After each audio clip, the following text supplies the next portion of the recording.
I have brought you a very special episode of the podcast today. I'm talking with one of my clients that's been with me almost since year dot, and it's Claire from EFECS. And we're going to talk all about her business, about worming, worm counts, all of the stuff that she's learned over the years. So, you ready? Let's jump in.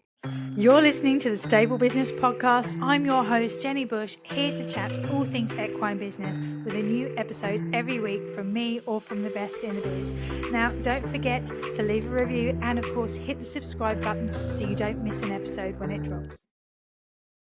I'm so excited to introduce Claire to the Stable Business Podcast. Claire, I've known you now. You're probably one of my oldest clients, if I'm honest. Like, I think it's been like 5 years. But tell everybody who you are and what it is that you do. Well, I am Claire from EFECS. Some of you may or may not know me or hear of me, but I run a fecal account worming business. So for those that don't understand, when people say to me, what is it that you do? I have to think, do I tell them the complicated version, which is I'm an internal parasitologist, or the version that people understand, which is I look at horse poo under a microscope to determine if they've got worms, what worms they've got, what treatment is needed accordingly. That is basically what I do, as well as putting programs in place for people for their worm counts and their worming programs to follow. And I do that for like the single horse owner up to massive yards. So that is basically what I do. And I've been doing it now I've been running EFECS for 7 years. But I've been doing that side of it for about 20 years now, which is slightly scary. Yeah. And it's something like that. I know, like, working with you over the years, it's more than just a business to you. Like, you're really, really passionate about it. And also the message behind why we need to actually be more aware of what's going on with our horses. And for anybody that isn't up to date with like the current knowledge and everything like that, tell everybody like where we're at the moment in terms of parasites with horses. Yeah, it's quite scary actually, because obviously social media is a great tool, but it's also really quite damaging. There's lots of misadvice out there, not just on worm counts and worming, but across the whole ether of everything. I set up EFECS because so many of my friends were sort of saying to me, well, you know about worms and worming. And I thought, God, yeah, I've got all this knowledge that at the time I wasn't using, because the current state of affairs is there is so much resistance to all known wormers and all known chemicals that we currently have on the market, that we're getting to the point where at some point soon, nothing is going to work. We're not going to have any chemical wormers that work. And for those people that go, well, can we go down the natural route? That doesn't work either. So the principle of setting up EFECS was to supply worm count service to people so that we test to see if they need treatment, rather than just worming them for the sake of worming like we've done for years and years and years. The principle now is that we do a worm count test first to see if they need treatment, and if they need treatment, what treatment is best for them at that time. It is a snapshot of time, so we have to do them regularly throughout the year, but that's basically the principle of it. We're kind of reaching I know it sounds a bit dramatic, but we're reaching Armageddon stage. Wormers and chemicals that work, where do we go from there? We are at that stage where if we run out, then where do we go from there? There is nowhere to go apart from managing an acceptable level of risk of our horses dying from worm burdens. That is effectively where we are heading. And I'm a horse owner myself, and I have been all my life, and they're my world.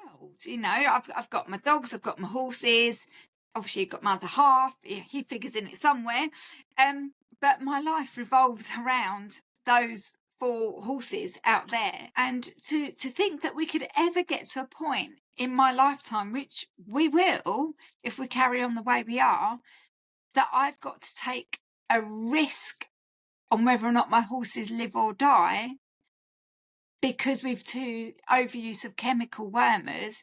It's a really scary thought. I mean, it's like saying to someone that with children, well, we all know there's a problem with antibiotics. Well, now we've just got to do a little risk assessment to see whether or not it's worth treating your child or whether we just let it die. That's what it equates to. And that's a really, really scary situation to be in. So, yeah, over the years, we have used way too many chemicals, like we've used way too many antibiotics, and we are struggling.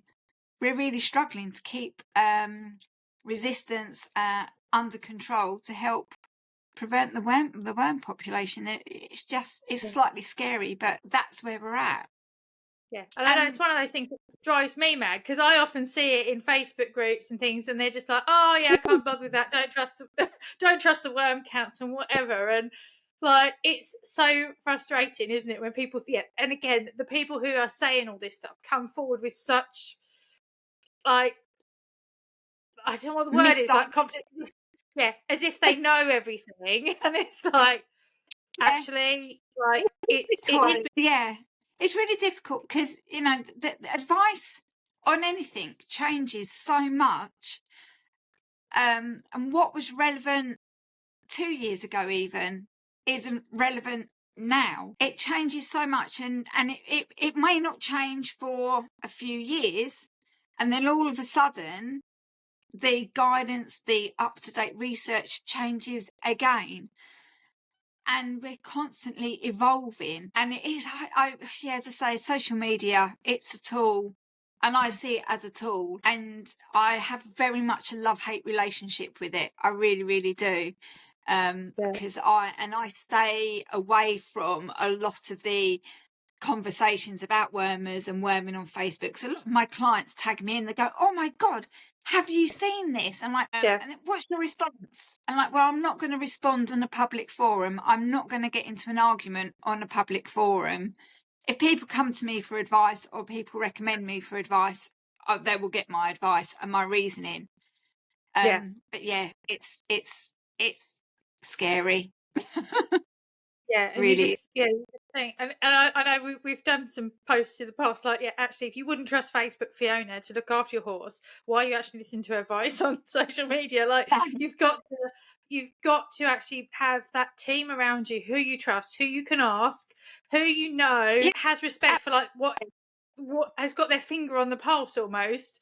And it's like, how do you do that? And I know, like, for me and my horses, like, you're on my team. It's part of it. It's like, I've been on the subscription with you since day dot, mainly because I was like, let's test it on me first before we put it out public. So I am officially the first ever subscriber to your subscription. But like, how can we help people to actually get that message across? Because do you think that they do that because they don't want to spend money, or that they are genuinely lost and they need that support? It is very much 50-50.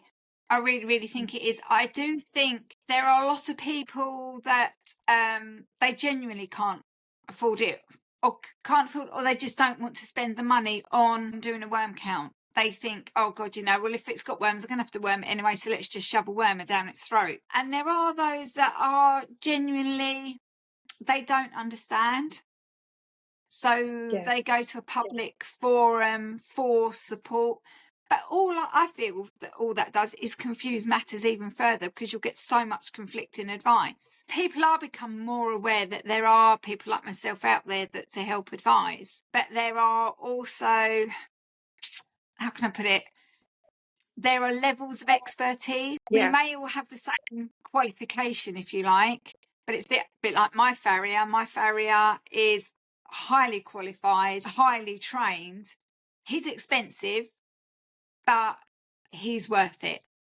He has literally saved the life of more than one of my horses. So yeah, when people say, oh, I pay £70 for a set of shoes, I'm like, I pay over 100 per set of shoes. But to me, he's worth it.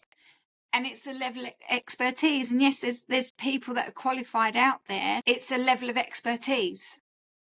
And sometimes the level of expertise isn't where it should be, I'll be honest, for the job we're doing. And I know we've had conversations about that over the past year or so. We're not, because every time you do a training or whatever, I'm like straight in there, like, right, Claire, tell me everything. Like, I need to know all the, and even though, and some of it we sit there and we both go, really? Like, some of the advice, and that is the thing, like some of the research and the advice that comes out is great and it's nice to know, but a lot of it isn't always practical as a horse owner, is it? Like, do you find that it's a balancing act and how to advise people? It is a real balancing act, because I want to give people the best advice, but it is a balancing act as well, and you have to be realistic and a bit pragmatic about people's situations. So what is necessarily absolutely 100% ideal isn't realistic.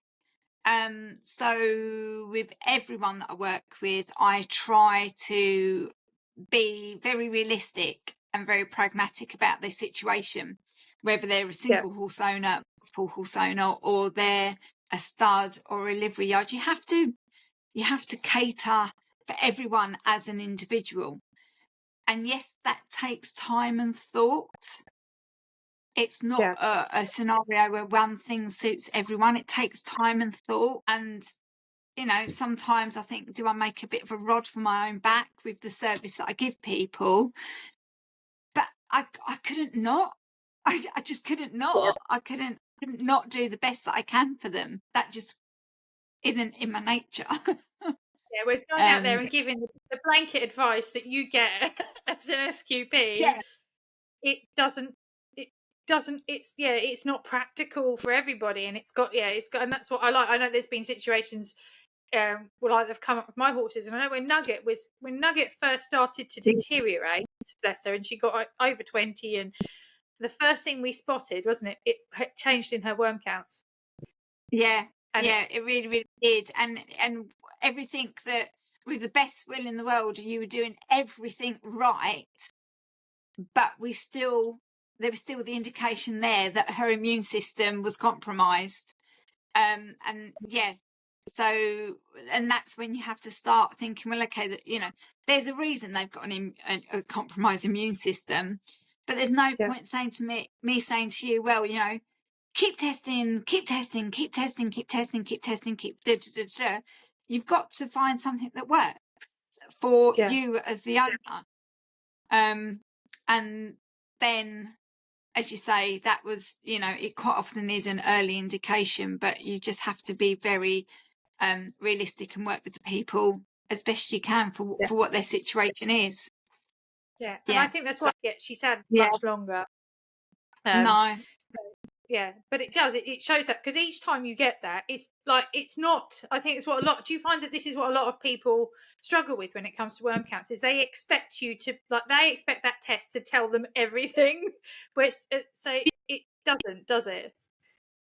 And this is, I've been doing a lot more lectures and talks about it recently, which I love doing. I'm very lucky in that not only is it my business and I'm really passionate about it, but I enjoy public speaking. A lot of people don't. I absolutely love it. Somebody once said I should have been an actress, but I don't think I could have done that. But, I love public speaking, but I love, because for me, it's educating. It's educating, or trying to educate people. And I've done quite a few lectures and talks recently. I think I've done, well, I say quite a few. I think I've done 4 this winter, which is, it's great. It's building, more and more people are asking me to do them, whether it's pony club or whether it's, an organised evening, whether it's going to talk at a college. I've had another friend of ours that we know through the farming side of business.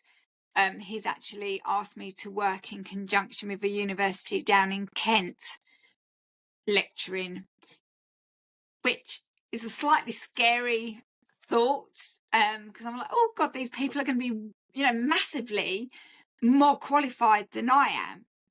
No, as he pointed out to me, he was like, they may be generically more qualified than you are.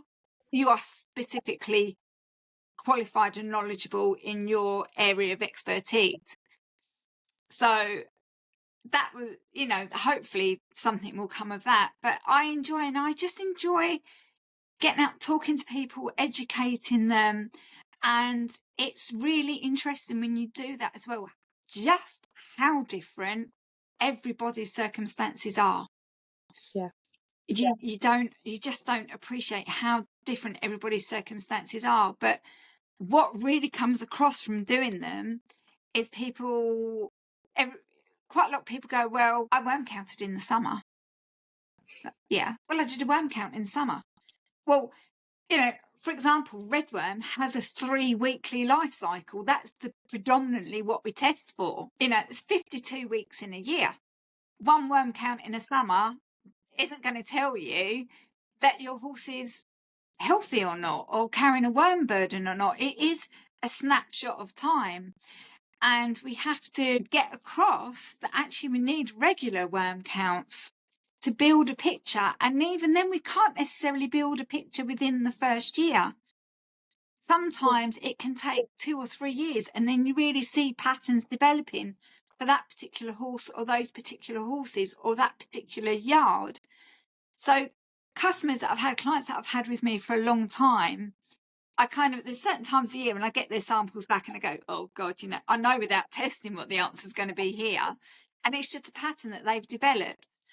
If they'd only tested in the summer, they'd have missed that. Or like, as you said, with Nugget, I've had a few customers where the first indication that something is going wrong has been their fecal leg count, because they've had consistently low burdens, and all of a sudden, bang, there comes a high burden. You're like, oh, why? Where's that come from? And that rings alarm bells. And then I'll quite often, rather than email, I'll ring the customer and say, right, has anything changed? Have they had an injury? Have they had an illness?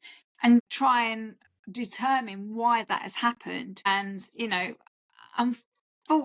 fortunately, I've got a lot of lovely customers, and that's really works with them. But the unfortunate side of it is, with it sometimes being an early indication with an older horse, I will sit here in floods of tears when I get that email come through from people going, sorry, Claire, just to let you know, passed away.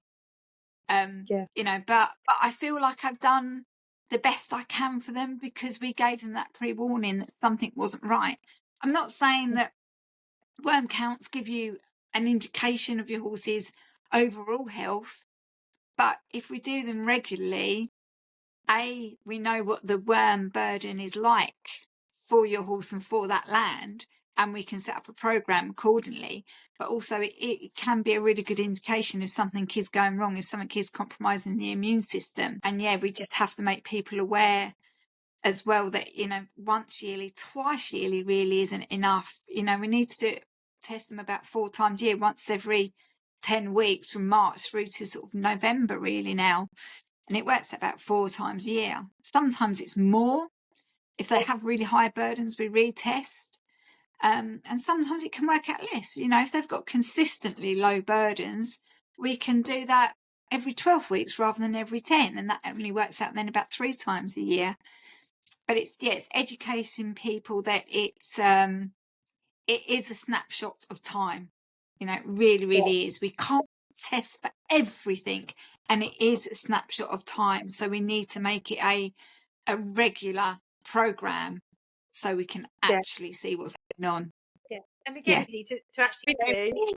And so it's like having that somebody that will put things in a language that you can actually understand and go, right, okay, this is what you need to do. I think for me that's been so invaluable. It's just been like, okay, Jenny, you don't need to do anything this time. And it's so it's tempting for people to just think, oh, I'm not going to worm. I'm just going to give a wormer because it'll be cheaper in the long run.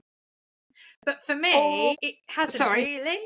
I haven't really noticed it. I'm on the subscription. I pay for 2 horses every single month. I don't notice it. I just know that it comes through the door and I go, oh, brilliant, it's that time of year again. And then you'll probably spot me all over your socials because I'll be there doing videos of me taking the poo sample because it's my time, so that you've got some content. I've already had a customer. She's been a customer now for 6 years. And at the end of last year, she said, oh, God, I think I'm just going to join the subscription because I lose track of when they're due, even though you send me my reminders. And I get left, she forgets. And so she joined and she got her first set of kits sent out for her 2 horses yesterday. And I sent her the email to say they're on the way. And she immediately came back with, oh, my God, this is so easy. I don't have to remember.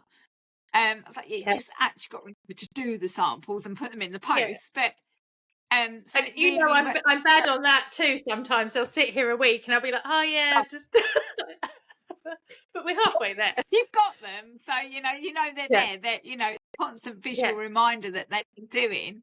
But it's like with the sound whip. Yeah. Do you do it? Why I work with Jenny, and I pay Jenny to do all my social media because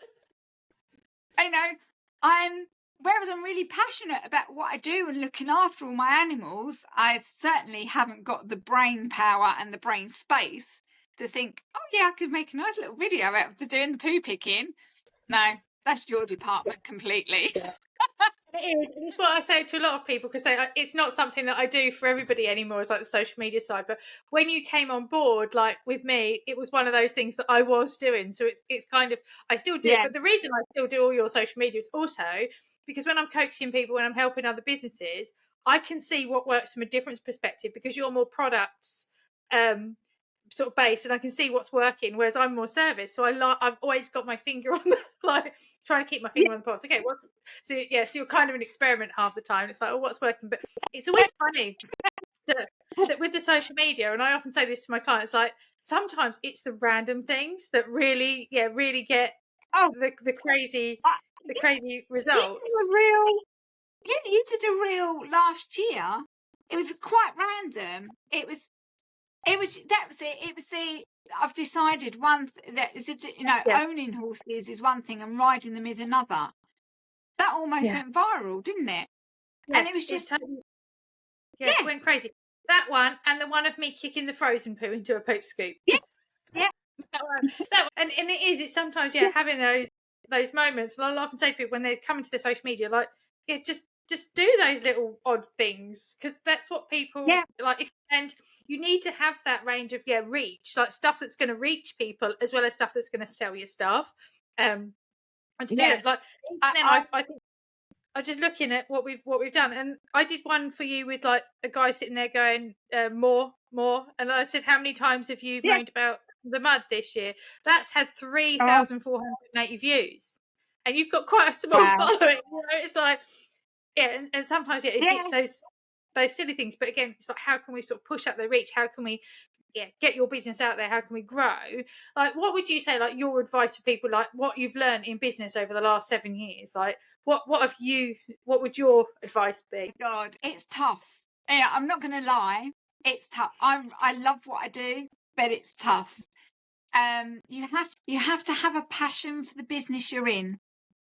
If I wasn't so passionate about this business and what I'm trying to educate people on and help people with, I wouldn't be doing it. It would have worn me down within the first 18 months.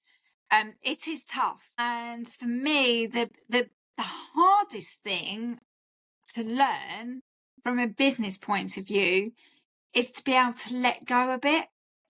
So the bits that I know I'm no good at, but I want to keep control of them, but I've got to let them go to someone that is same as me. That's their field of expertise. So like for you, I couldn't do my social media. I haven't got the brain power, the brain space. It's not what my brain is focused on. So finding you has been a game changer to do what I do. And I'm really, really, really appreciate the fact that you not only do you do my social media, you're also my kind of like, oh God, Jenny, like it's been appalling, like I know it's the time of year, but it's been appalling. And it's having you as that kind of like, no, you do know what you're doing. Don't be so silly. Come on, get on with it, girl. We all need cheerleaders in our exactly that. And like accounts. I mean, I'm appalling with accounts.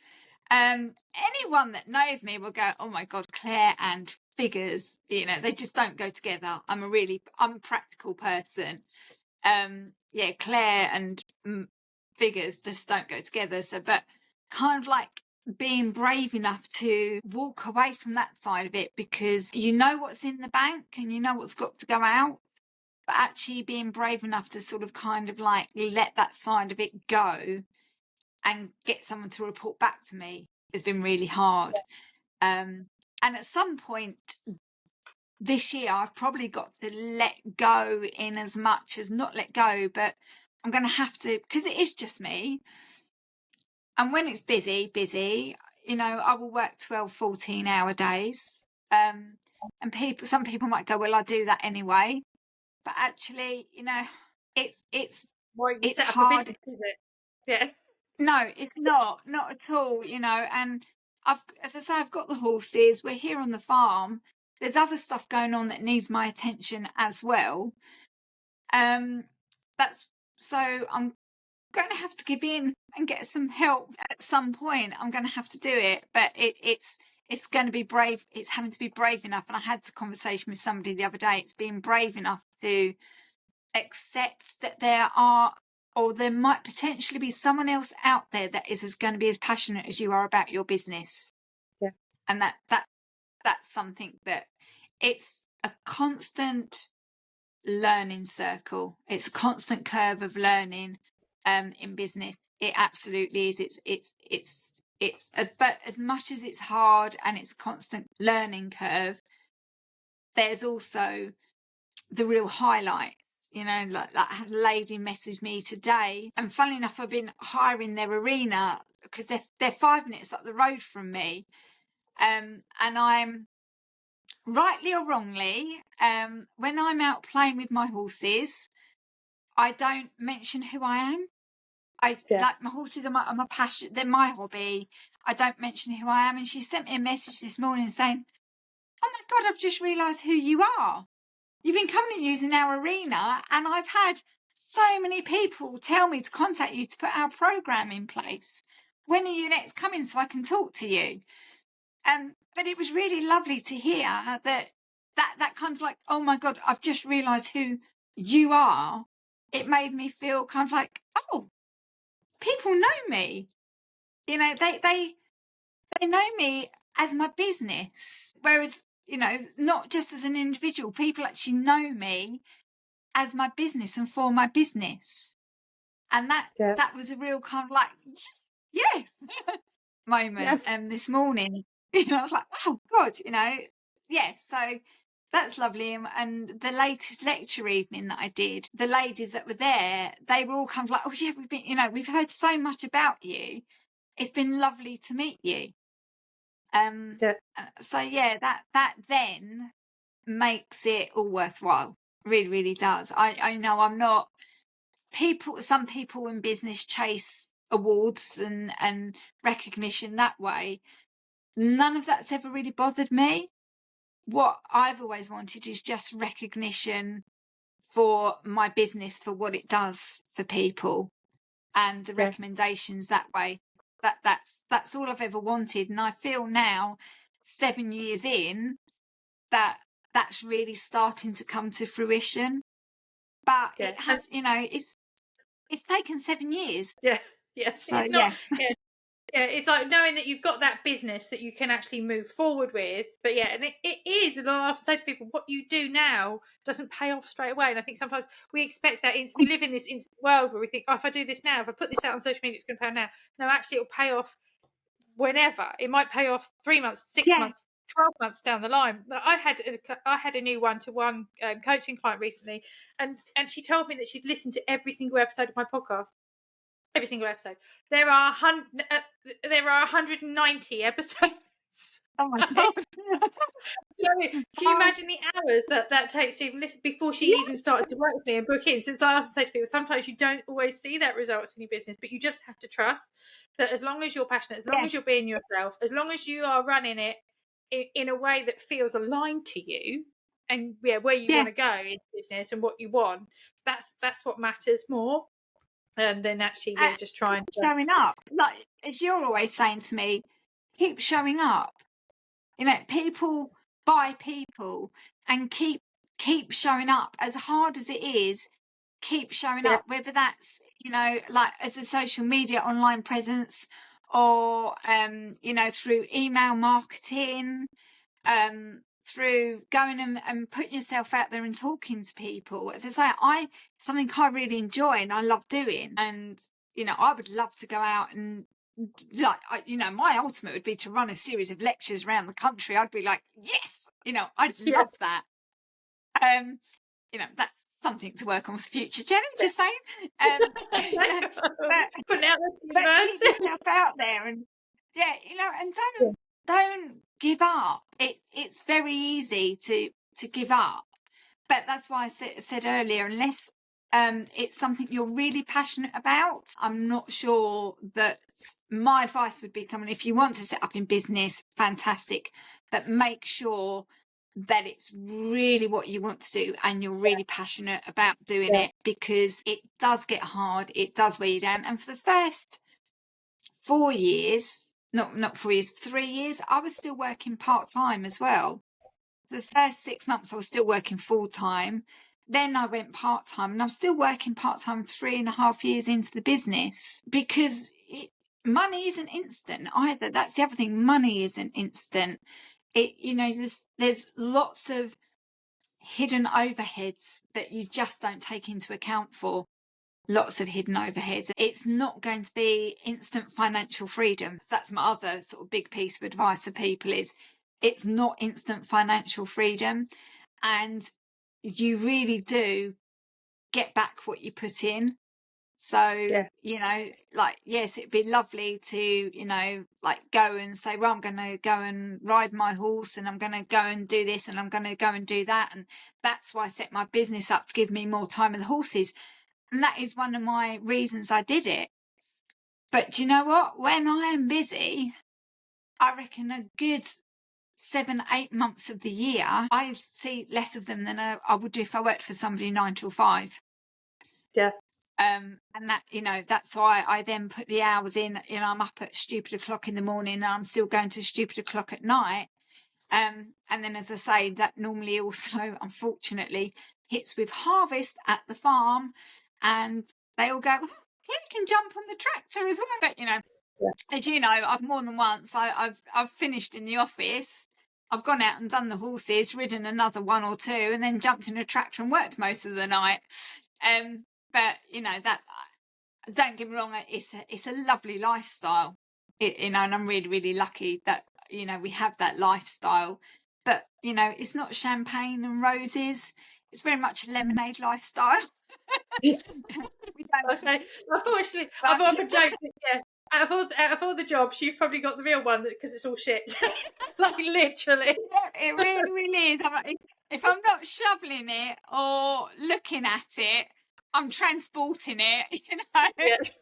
Yeah, it really, really is. It's very much a lemonade and sandwich lifestyle.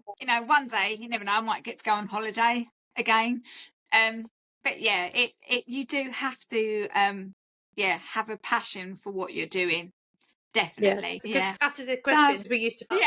Yeah. Or we're used to things not going our way, aren't we? Kind of like, I always used to say, don't plan, and I still say, don't plan too far in advance with horses.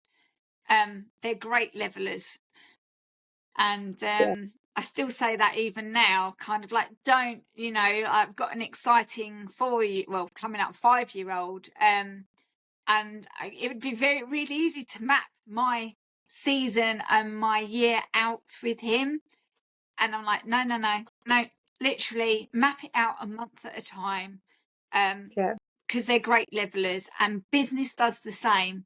It's lovely. You have your goals, and it's very easy to map out your year, but realistically, business is a real leveler as well.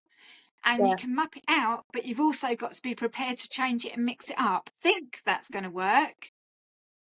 Probably won't. No, it's more like, make the plan, change the plan, change the plan, keep changing the plan, throw out the plan. You've got to be brave enough. Yeah. Yeah. You've got to be brave enough to do that as well. You know, Yeah. really brave enough to kind of go, well, this isn't working, so I've got to change it. Yeah. What is going to work? Yeah. And that again is a brave thing to admit, to accept, and then to actually implement is something completely Yeah. different. It takes a lot of Yeah. putting your ego aside, doesn't it? Same as with a horse. Sometimes it just takes a lot of putting your ego aside and being like, Yeah. no, this is where I am right now. I need to go and jump the 12-inch jumps today, and I'm not doing a Yeah. meter because my horse Yeah. is in the right place. And it's the same with business and just going, right, okay, this is where I'm at. So I just need to move forward at that place. So Yeah. just to sort of round up and finish, like I say, for anybody that is thinking about working with me, because you've worked with me probably one of my longest paying clients. Like what would you say if somebody said, "What's Jenny like?" Put you on the spot now to actually work with. What would you say? Oh God. Yeah. Well, like, what's Jenny like? One of the things I would say is you've actually become a friend. You know, we don't just work together. You've become a friend. You are so passionate about supporting the people you work with. So passionate, and you're always there. As I say, when I have a wobble, like when something hasn't worked or something's not, you're there. I know I can pick up the phone and speak to you.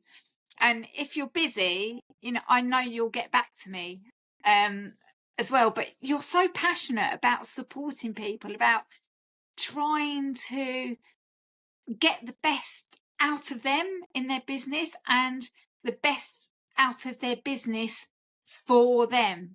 So it's not just about getting the best out of them for their business. You try and get the best out of the business for them. So you've got a talent, as far as I see it, to be able to see it from both sides. Oh, And that's kind of one of the things that people really need to understand, is that when you do your coaching courses, you're not just coaching people. And I've never done a coaching course with you, have I? I haven't actually done one. Not officially, but, no. Yeah, that's it. Not officially, but Yes. like what I've seen from what you're doing, what the work we've done together, it's not just about getting me the passion for what I've got for the business out of me. It's making sure that the business gives me back what I want as well. And you're very good at, as I say, at seeing that side of things as well. Rather than, I think I've never worked with business coaches, but I've seen other people and other friends of mine that have, and they start off really kind of fired up, and then it dwindles because they're saying, well, I'm putting all this work in that, and I'm doing what they're saying, but I'm not getting any return because those people are so focused on them for the business rather than what the business can do to help them. And I think that's where you're different. I honestly think that's where you're different. Yeah, we've definitely done a few things over the years where I've been like, right, okay, come on, Claire, we're going to put this out now, or I've showed up and been like, I'm taking your photos. Oh yeah, I need photos, I need videos, and you'd be like, it's like, no, it's how we get that and keep that going for you, and so, and you know, that's one of the reasons that you still get social media support from me, because I am passionate about your business. I do, and I say to a lot of my clients, it matters to me that you get a return on investment. It matters to me that when you pay me, that I pay for myself. I want to see that your business gives you something. If it's not just like, like I've got some people that just pay me because they like to talk to me for an hour, I swear, but they say that gives them that stress relief that they can't get anywhere else, and some grounding and some rationalization, because business is hard. It is tough. And It is tough, and for small businesses, like most of us are on our own. You know, most of us are on our own, and to have that other person that kind of gets your business and gets you to, as you say, to help support you, ground you, and be your cheerleader, it really is. It's everything. It absolutely is everything. And I can't thank you enough for everything you've done for me over the years, because I know that EFECS wouldn't be where it is without your help and support and commitment as well. So thank you. Thank you. That means a lot. And so I Yeah, I can't wait to see where it goes. You know that I'm always there cheering you on, and I spread your name out all over the place. And so yeah, I've even spoken to your competitors and even talked to you about Yeah, you, and you know that I have.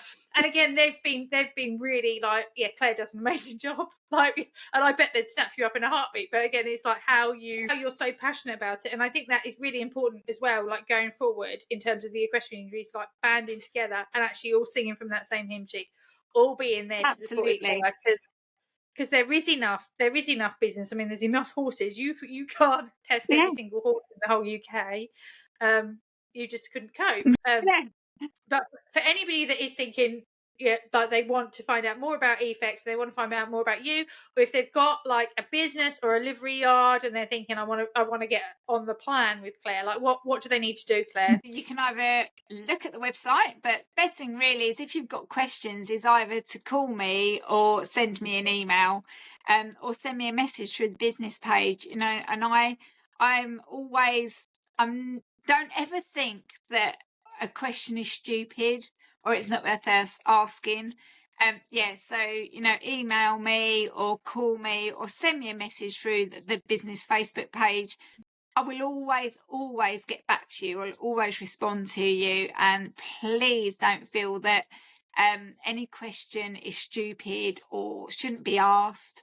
But, just make that first point of contact, and I will try my hardest to work with you for a way that suits us all. Yeah, and so yeah, that is important, because we all are doing our best for our horses, but we can't always give perfect. You know, I mean, it's impossible to be a No, perfect horse owner, isn't it? And it's like, actually, but how can we make sure that we're doing the best that we possibly can? And say, I highly yeah. recommend Claire's description. I highly recommend all your plans, because I am on them. I am.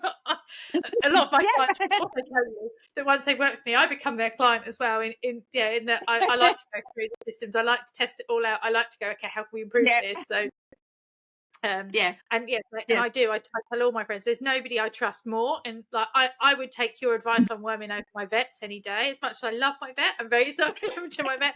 Because again, I know that when it comes to all the things about worms, you know it. Like you really do actually know your shit.